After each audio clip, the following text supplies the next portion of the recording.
Okay, shift gears with me now. We're going to turn to asset protection, and we're going to talk about it in the context of farm and ranch operations, privately owned businesses, and how planning has changed quite a bit over the years when planning for families that own those two entities. So Jerry, open it up and lead us through that. Well, you all know we have a mature estate planning practice. You look at my hair and Larry's hair, you know it's mature. Look at some of your hair and you know that as well. So we've been doing this a long time. And when our clients came into us initially, they were in the thick of it. They were running their businesses and we were interested in protecting that ongoing practice. Now we're having the clients come in and say, I'm ready to retire. I want to transition this business. And we need to do some very strategic planning, because it's not a matter of putting documents in place. It's a matter of understanding what the requirements are. And I had one family come in. There were 3 siblings. That's a very large oil and gas farm and ranch operation. We had 3 3-day meetings over the course of 3 months to figure out what their vision was for that company going forward. So we could get all 3 of them to agree on what they wanted to happen. Then we had to sit down and figure out how to structure it. And we wound up putting them in separate LLCs and designating separate operators of those LLCs moving forward, so that the patriarchs and the others could step aside and let somebody else come into play.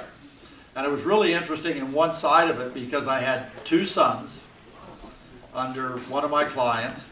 One son was a macho cowboy, and he was running the farm and ranch operation under his dad, and by golly, that was going to be his, and he was going to inherit that, and everybody else get out of the way. And then the other son, and they don't get along real well, the other son is a gay hairdresser from Norman. And there was a complete split of who's going to do what. Mom and Dad said, I want to treat them equally. Well, what's that mean? What we wound up doing is, and they had a meeting about 4 or 5 weeks ago now, and the nephew, who is appointed to take over as the manager of the farm and ranch operation, not the son, said it was the worst experience he's ever had in his life. He said there was blood on the walls. He thought Dad was going to get killed by the one son, because that was his right to have that farm and ranch operation, and it just turned into a real bloody mess. The point is, we had a plan in place. We developed that plan. We identified who was going to do what at what time. We allocated it out. We made sure the son and daughter were treated equally. And then we had to go back and do an estate plan for Mom and Dad, an estate plan for the siblings, and make sure all of those interconnected pieces work so that nobody, in-laws included, could come in and tear that structure apart at the end. So it's really reaching a family understanding at your level as to what's supposed to happen, and make sure that we funnel that down with a plan in place so that it works effectively. And Larry does this all the time, I do this all the time, and I'll defer to Larry for some additional comments on that. This is a little bit like a clock. I'm standing here looking at that clock. The documents are really much like the face of the clock.